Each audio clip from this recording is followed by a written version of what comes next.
Welcome to our channel Pullapantula Ramamurthy world teacher. Jillellamudi Amma Andaramma, ఆమె ఇల్లే అందరిల్లు. అందరమ్మ చెప్పినటువంటి ప్రసంగవశాన వివరించినటువంటి అమృత వాక్యాలు ఇప్పుడు కొన్ని మనం చూస్తున్నాం. సాక్షాత్ రాజరాజేశ్వరి స్వరూపమే జిల్లళ్ళమూడి అమ్మవారు అనటంలో ఎటువంటి సందేహం లేనే లేదు. ఒకసారి జిల్లళ్ళమూడి వెళ్ళి అమ్మవారిని దర్శించరండి. గడప దాటరాదు. చాలా విషయాలు, భౌతికమైనటువంటి విషయాలు, ఆధ్యాత్మికమైనటువంటి విషయాలు సామాన్య పరిభాషలో వివరించి చెప్పింది అమ్మ. ఆమె చెప్పినటువంటివి కొన్ని. గడప దాటరాదు, అందరినీ నమ్మకూడదు. చూడండి ఏం చెప్పారో, అందరినీ నమ్మకూడదు అని ఎవరిని నమ్మకుండా ఉండకూడదు. తామరాకు మీద నీటి పొడగే నీ జీవితం ఎప్పుడు పోతుందో తెలియదు, నమ్మినట్లు ఉండాలి కానీ నమ్మకూడదు అని చెప్పారు. నీ కుటుంబ సమస్యలన్నీ కూడా నీ ఆలయంలోనే లయం కావాలి. అంతే. కుటుంబ సమస్యలన్నీ అందరికీ చెప్పినందువల్ల ఎటువంటి ఉపయోగం లేదు. నీ ఆలయంలోనే, నీ ఇంట్లోనే అవి లయమైపోవాలి అని చెప్పిందమ్మ. డబ్బాలో ఉన్నటువంటి కుంకుమకి ఎవడైనా దండం పెడతాడా? ఎవడు పెట్టడు. అదే కుంకుమ తీసుకొచ్చి ఒక గోడకు కానీ లేకపోతే ఒక శిలకు కానీ రాసినట్లయితే దండం పెడతాం. అప్పుడు విలువ అనేటువంటిది వస్తుంది. ఒట్టి దారానికి విలువ లేదు. ఆ దారం పూలల్లో ఉంటేనే విలువ అనేటువంటిది వస్తుంది. అనుభవ వాక్యాలే మహావాక్యాలు. నీ అనుభవమే అదే వాక్యం.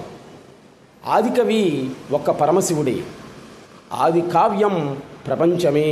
ఆయన రాస్తేనే ఈ ప్రపంచంలో అంతా కూడా వచ్చింది. నేను దేవతను కాను అని ఎప్పుడో చెప్పింది ఆమె. నేను ఎవరిని అంటే తల్లిని, మీరందరూ కూడా బిడ్డలు. ఎవరి అన్నాన్ని వాళ్ళు తింటున్నారు, అందరూ రాండి అన్నం తినిపోండి అంటుంది. ఆమె మీద ఎన్నో హత్యా ప్రయత్నాలు కూడా జరిగాయి. నక్సల్స్ ఇంతకుముందు ఆమెను చంపడానికి వచ్చినటువంటి నక్సల్స్నే నానా అన్నం తిని వచ్చావా అని అడిగింది.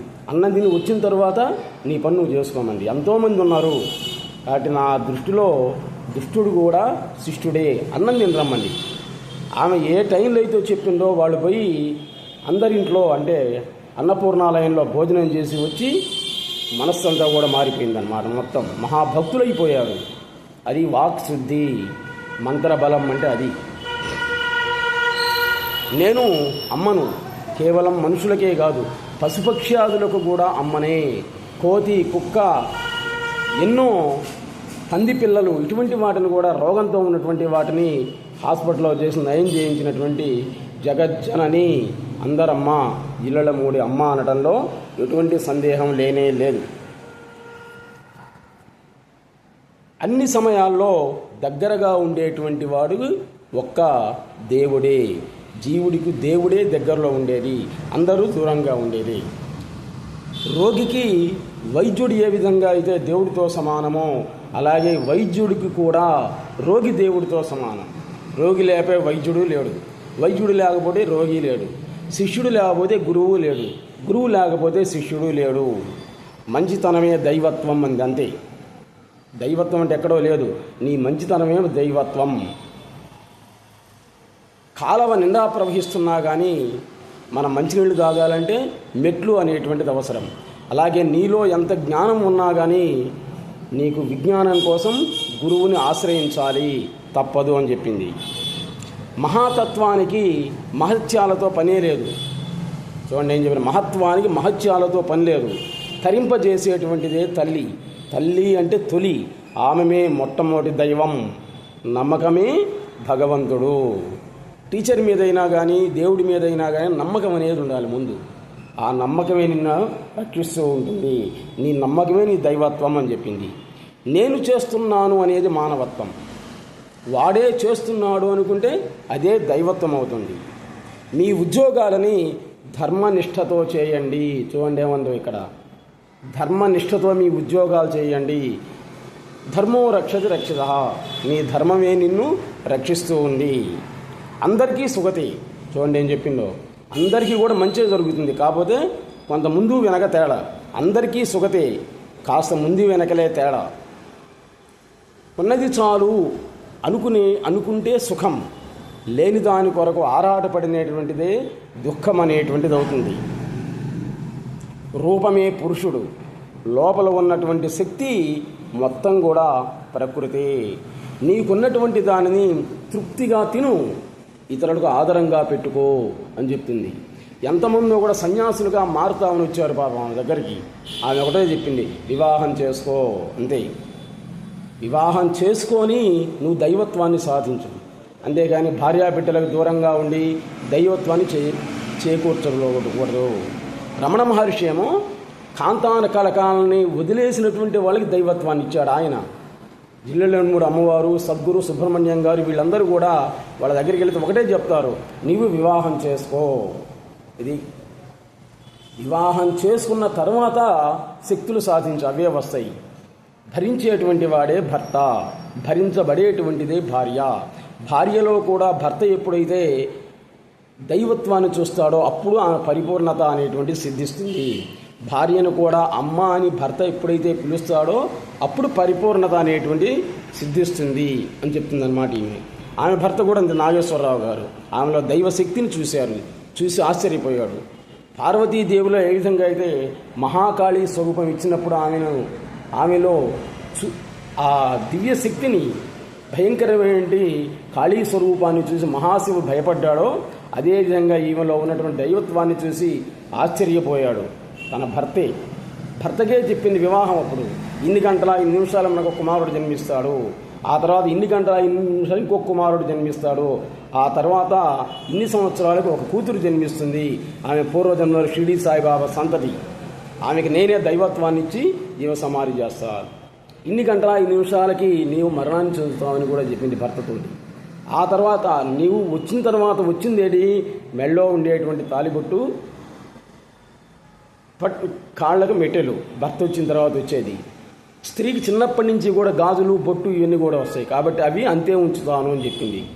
అందుకే జిల్లెలమ్మడి అమ్మవారి భక్తులు భర్త గతించినా కానీ వాళ్ళు బొట్టు అనేటువంటి అని తీయరన్నమాట, అంతే ఉంచుతారు. గాజులు, బొట్టు ఉంటూనే ఉంటాయి. చిన్నప్పటి నుంచి వచ్చినటువంటి స్త్రీకి అలంకారాలు అవి.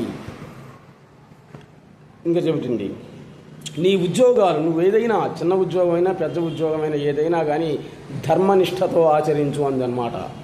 ఇది జీతం కోసం అనేటువంటిది పక్కన పెట్టి, డబ్బులు అవసరమే, మనం బతకాలన్నా వేరే వాడిని బతికించాలని డబ్బులు అవసరమే, కానీ ధర్మనిష్టతో ఆచరించు, నీ ధర్మమే నిన్ను రక్షిస్తూ ఉంటుంది అని. చాలామంది వచ్చి ఇక్కడ భోజనం చేస్తుంటారు కదమ్మా, నువ్వు అన్నదానం చేస్తున్నావు కదంటే, ఇక్కడ అన్నదానం చేసేవారు నానా, అన్నం కోసం ఎవ్వరూ ఇక్కడికి రారు, మనశ్శాంతి కోసం, ఏకాగ్రత కోసం వస్తారు, ఎవరి అన్నాన్ని వాళ్ళు తింటున్నారు అని వివరించినటువంటి మహా తల్లి జిల్లెలమూడి అమ్మవారు అనటంలో ఎటువంటి సందేహం లేదు. ఎంతమందో యోగీశ్వరులు, ఎంతమందో యోగులు ఈమె యొక్క పాదధూళి చేత పవిత్రులయ్యారు. Guntur Hindu college principal doctor Prasadaraya Kulapati గారు ఆయన 40 సంవత్సరాల క్రితమే చెప్పింది, నువ్వు మఠాధిపతివి, పీఠాధిపతి నానా అని చెప్పింది అనమాట. అన్నట్లుగా ఈరోజు కొత్తాళం పీఠాధిపతి అయ్యాడు ఆయన. ఈ విధంగా ఎంతోమంది యోగులు, సాధువులు, జిజ్ఞాసులు అందరూ కూడా అమ్మవారి యొక్క పాదధూళి చేత పవిత్రులైపోయారు. ఒక్కసారి ఆమెను దర్శించి తరించండి. ఈ విధంగా ఈమె ఎన్నో సూక్తి, ఎన్నో ఆధ్యాత్మికమైన విషయాలే కాకుండా సామాన్యమైన విషయాలు కూడా చెప్పింది ఆమె. నీకున్నటువంటిది తృప్తిగా తిను, ఇతరులకు ఆదరంగా పెట్టుకో, అన్నీ అనుభవించు అని చెప్తుంది. అది కాంతాకాలం అనుభవించాలి అంటుంది. మరి వేరే వాళ్ళకి దానం చేయాలంటే నీకు డబ్బులు అవసరం, కష్టపడి సంపాదించు, నీకున్నదాన్ని తృప్తిగా తిని ఇతరులకు దాన ధర్మాలు చెయ్యి అంటుంది ఆమె. ఇక్కడ ఆదరంగా పెట్టుకో అనేటువంటి దాని దగ్గర ఉందన్నమాట. ఏదో ఇచ్చామంటే ఇచ్చాం కాదు, మనస్తృప్తిగా దానం చేయాలి. రూపం లేనటువంటి రూపం ధరించడమే సృష్టి. చూడండి, సృష్టిని గురించి చెప్పింది. రూపం లేనటువంటి రూపం ధరించడమే సృష్టి. అమ్మ అంటే అంతులేనిది, ఆధారమైనది, అడ్డు లేనటువంటిది. శిశువుకి ప్రథమ గురువు తల్లి. అందుకే స్త్రీలను గౌరవిద్దాం. స్త్రీలను ఏ దేశంలో అయితే స్త్రీలను గౌరవించరో ఆ దేశం సర్వనాశనం అయిపోతుంది. అంతే అన్నమాట. ఎత్ర నార్యాస్తు పూజ్యంతే రమంతే తత్ర దేవతా అని చెప్పారు. ఎక్కడైతే స్త్రీ గౌరవించబడుతుందో ఆ దేశం మాత్రమే సకాలంలో వర్షాలు పడి పంటలు పండి రైతులు సుభిక్షంగా ఉంటారు అని. కాబట్టి స్త్రీలను గౌరవిద్దాం, మనల్ని మనం రక్షించుకుందాం. సమస్యలన్నీ కూడా ఉన్నట్లయితే కుటుంబ సమస్యలు ఉంటే ఆర్తితోటి దేవుడి దగ్గరికి పోయి ఏడు, ఆర్తితోటి అంతే. ప్రతి ఒక్కడి కనపడ్డ ప్రతి ఒక్కడికి నీ సమస్యలన్నీ చెప్పి వాడి సమస్యల్లో విధించి అందువల్ల ఎటువంటి ఉపయోగం లేదు. నీ సమస్య వాడు తీర్చలేడు, నీ సమస్య ఎవడైతే ఇచ్చాడో వాడే తీర్చగలడు. భక్త కన్నప్ప ఆయన సమస్య అంటే కాళహస్తీశ్వరుడితో చెప్పాడు, అంతే ఆయన సమస్య మొత్తం తీర్చేశాడు. తనలో లయం చేసుకొని ఒక నీచుణ్ణి కిరాతకుణ్ణి దేవుడిగా ఎత్తినే పెట్టుకున్నాడు అనమాట. అందుకే మనం శ్రీకాళహస్తిలో భక్త కన్నప్పని చూసిన తర్వాతనే శివుని చూస్తాం. అటువంటి పవర్ ఇచ్చాడు ఆయన. అప్పుడు ఏదైనా సమస్యలు ఉన్నట్లయితే నీ ఇష్టదైవం దగ్గరికి పోయి కన్నీళ్లు ఖర్చు ఏడు, నీ సమస్య తీర్చుంది. అంతేగాని కనపడ్డ ప్రతి ఒక్కరితోటి పిలిచి ఇది నా సమస్య ఎందుకు వాడు ఏం తీర్చడు, పైగా ఇంకా వాడి దగ్గర నువ్వు ఫలితం అయిపోతావు, తేలికైపోతావు.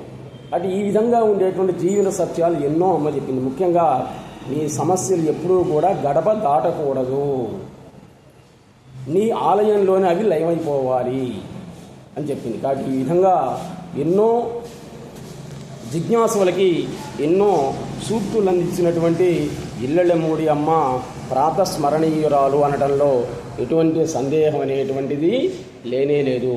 ఒక్కసారి మీ జీవితంలో ఎప్పుడైనా బాపట్ల దగ్గర ఉన్నటువంటి జిల్లెళ్ళమూడి వెళ్ళి అమ్మవారిని దర్శించరండి. Please subscribe our channel Pullapantula Ramamurthy. Next ఎపిసోడ్లో ఇంకో మహానుభావాన్ని గురించి కలుద్దాం. అంతవరకు సెలవు.